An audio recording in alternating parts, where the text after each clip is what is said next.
for this generation? Let me answer that question in a couple different ways. One is adolescence really matters for social change for this reason, and one theory that comes out of political science is generational replacement.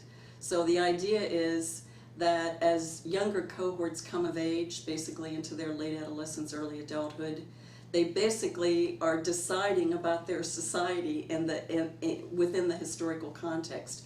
So even if they're raised with a certain kind of values, the issues and the choices and the opportunities that pose themselves when a generation comes of age are the fodder for their decision making. So so in part, social change happens simply because younger generations come of age and decide. I mean, as Erickson said, to what they want to give their loyalties and to what they don't want to give their loyalties. So it's social change is inevitable just because of cohorts coming of age.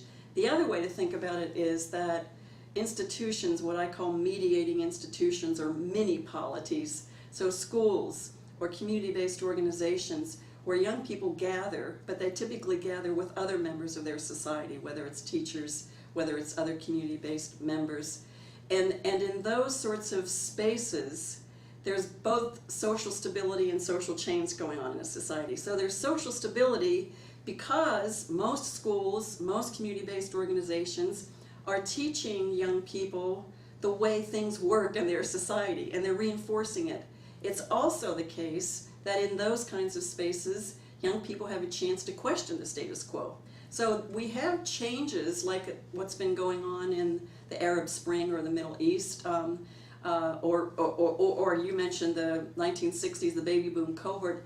We think of those historical moments as if they happen really episodically, but in fact, they've been brewing for some time because people in community-based organizations in civil society have been talking to one another, have been questioning the status quo, and ultimately that's what creates social change.